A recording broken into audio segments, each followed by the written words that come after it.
بسم اللہ الرحمن الرحیم۔ السلام علیکم ناظرین، آپ کا استقبال ہے ہمارے نالج شیئرنگ چینل موٹی بات میں، جہاں ہم اسلامی تعلیمات کو آسان اور دلچسپ انداز میں پیش کرتے ہیں۔ آج ہم مختلف اسلامی موضوعات پر گفتگو کریں گے۔ چلیے بغیر وقت ضائع کرے ویڈیو شروع کرتے ہیں اور دین کی روشنی میں اپنی زندگی سنوارتے ہیں۔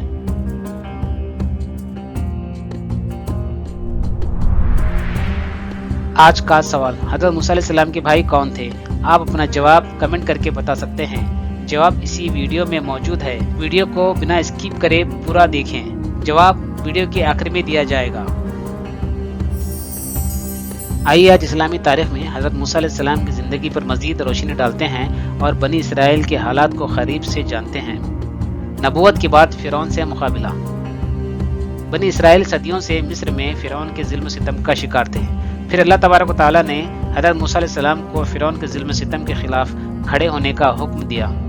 حضرت موسیٰ علیہ السلام نے اپنے بھائی حضرت ہارون علیہ السلام کے ساتھ فرعون کے دربار میں گئے اور اللہ کی عبادت اور اس کی وحدانیت کی دعوت دی۔ فرعون نے انکار کیا اور اپنی طاقت پر غرور کرتا رہا۔ پھر اللہ تبارک و تعالیٰ نے فرعون پر کئی بڑی آفتیں لائی، جیسے طوفان، ٹڈیوں کا عذاب، مینڈک کا عذاب، جوؤں کا عذاب، خون، خحص سالی، پھلوں کا نقصان وغیرہ نازل کی، مگر وہ ایمان نہ لایا۔ پھر اس نے انکار بھی کیا اور حضرت موسیٰ علیہ السلام کے مقابلے میں جادوگروں کو بلایا تاکہ موسیٰ علیہ السلام کو رسوا کیا جائے، مگر موسیٰ علیہ السلام کا معجزہ دیکھ کر سارے جادوگر ایمان لے آئے۔ پھر موسیٰ علیہ السلام نے بنی اسرائیل کی ایسی رہنمائی کی جو صبح قیامت تک کے لیے روشن مثال ہے۔ اللہ کے حکم سے موسیٰ علیہ السلام بنی اسرائیل کو رات کے وقت مصر سے لے کر نکلے۔ جب فرعون کو پتہ چلا تو اس نے فوج کے ساتھ ان کا تعاقب کیا۔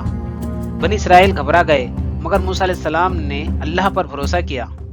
اللہ تعالیٰ نے موسیٰ علیہ السلام کو حکم دیا کہ اپنا عصا دریائے بحر قلزم یعنی ریڈ سی پر ماریں، جس سے وہ دو حصوں میں تقسیم ہو گیا اور بنی اسرائیل کے لیے راستہ بن گیا۔ بنی اسرائیل اس خشک راستے سے گزر گئے، جبکہ فرعون اپنی فوج کے ساتھ ان کے پیچھے آیا۔ جیسے ہی بنی اسرائیل دریا پار کر گئے، اللہ نے دریا کو دوبارہ جوڑ دیا، جس سے فرعون اور اس کا لشکر غرق ہو گیا۔ اللہ تعالیٰ نے فرعون کے جسم کو محفوظ رکھا تاکہ وہ آئندہ نسلوں کے لیے عبرت ہو۔ آج بھی کئی لوگ اپنی اقتدار اور طاقت کی بنیاد پر لوگوں پر ظلم کرتے ہیں اور نادانی میں اس طاقتور رب کو بھول بیٹھے ہیں جو مظلوموں کو کبھی تنہا نہیں چھوڑتا۔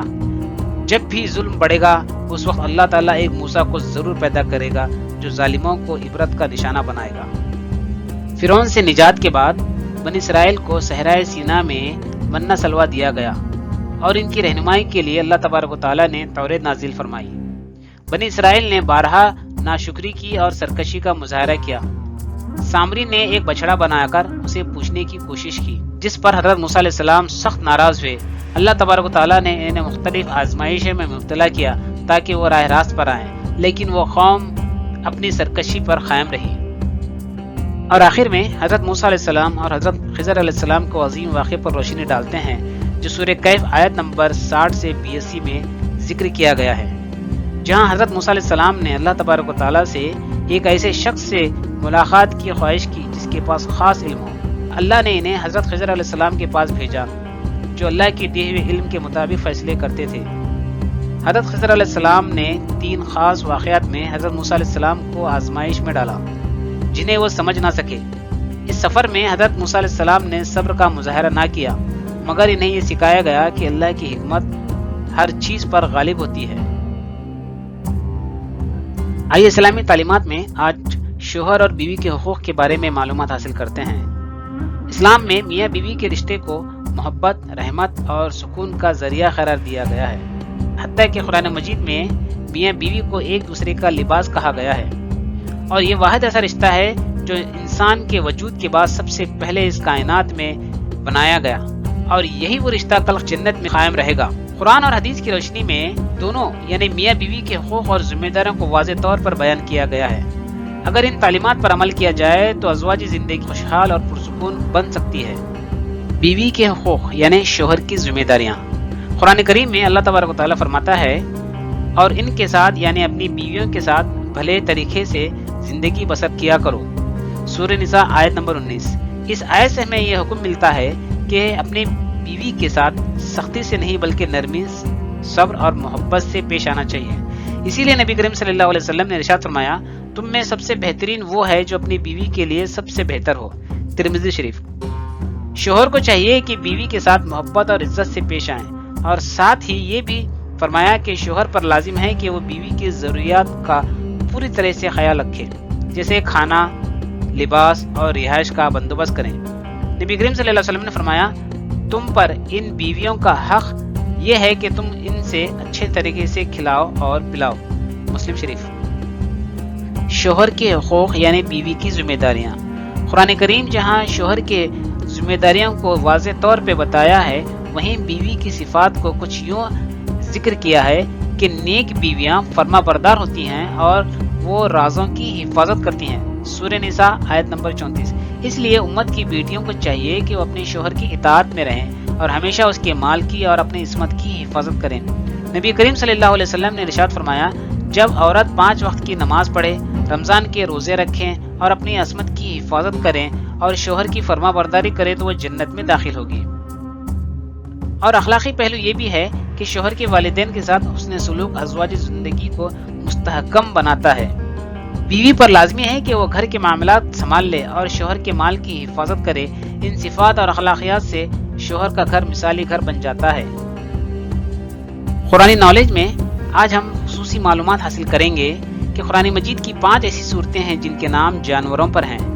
نمبر 1 سورہ بقرہ یعنی گائے، نمبر 2 سورہ نحل یعنی شہد کی مکھی، نمبر 3 سورہ نمل یعنی چونٹی، نمبر 4 سورہ عنکبوت یعنی مکڑی، نمبر 5 سورہ فیل یعنی ہاتھی۔ اسی طرح قرآن کریم میں مقدس اور خصوصی مقامات کا ذکر کچھ اس طرح سے کیا گیا ہے۔ مکے کا ذکر سورہ آل عمران آیت نمبر 96 میں ہے۔ مدینے کا ذکر سورہ توبہ آیت نمبر 101 میں ملتا ہے۔ بطور سینا سورہ مومنون کی آیت نمبر 20 میں اس کا تذکرہ ملتا ہے۔ بیت المقدس بنی اسرائیل کی آیت نمبر 1 میں اس کا ذکر ہے۔ مصر کا ذکر سورہ یوسف آیت نمبر 21 میں ملتا ہے۔ اسی طرح روم سورۃ الروم آیت نمبر 2 میں اس کا ذکر ملتا ہے۔ مدین سورہ قصص کی آیت نمبر 22 میں اس کا تذکرہ ملتا ہے۔ سبا یمن کا ایک قدیم علاقہ جو سورہ سبا آیت نمبر 15 میں اس کا ذکر ملتا ہے۔ بابل جو سورہ بقرہ کی آیت نمبر 102 میں اس کا ذکر ملتا ہے۔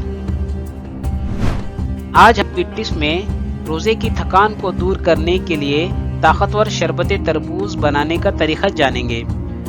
اجزاء: تربوز 2 کپ بغیر بیج کے ٹھنڈا، نیمبو کا رس 2 چمچ، شہد یا چینی 1 سے 2 چمچ حسب ذائقہ، سبز الائچی پاؤڈر 1 چٹکی جو خوشبو کے لیے استعمال کریں گے۔ سبزہ 1 چمچ 10 منٹ پہلے بھگو لیں۔ پودینے کے پتے 5 سے 6 عدد تازگی کے لیے، برف حسب ذائقہ۔ ترکیب: تربوز کے ٹکڑوں کو گرینڈر میں ڈالیں اور ساتھ میں لیمبو کا رس اور شہد یا چینی اور سبز الائچی پاؤڈر شامل کر لیں۔ اچھی طرح گرینڈ کرنے کے بعد تمام اجزاء کو ایک جاں ہونے دیں۔ اب ایک گلاس میں سبزہ ڈالیں جو پہلے سے پانی میں بھیگا ہوا تھا، پھر گرینڈ کیا ہوا شربت ڈالیں اور اوپر سے برف کے ٹکڑے شامل کریں۔ مزید تازگی کے لیے پودینے کے پتے بھی ڈالیں اور فوری سرو کریں۔ یہ شربت بے انتہا طاقتور ہوتا ہے، ہاضمے کے لیے مفید ہے، توانائی بخش اور روزے کی گرمی میں جسم کو فریش رکھتا ہے، ڈی ہائیڈریشن سے بچاؤ، پانی کی کمی کو دور کرتا ہے۔ اس کا استعمال افطار میں لازمی کریں۔ آج کے سوال کا جواب: حضرت موسیٰ علیہ السلام کے بھائی حضرت ہارون علیہ السلام تھے۔ امید کہ آپ کو آج کا ویڈیو پسند آیا ہوگا۔ اس کو لازمی لائک، شیئر، سبسکرائب اور بیل آئیکن پر ضرور کلک کیجیے تاکہ آپ کو اس طرح کی ویڈیو کی نوٹیفیکیشن ملتے رہیں۔ اللہ تعالیٰ سے دعا ہے کہ اس رمضان مبارک میں ہمیں شرک و بدعت اور دیگر خرافات سے ہماری حفاظت فرمائے۔ خوش رہیے، آباد رہیے۔ ملتے ہیں اگلے ویڈیو میں، تب تک کے لیے اللہ حافظ۔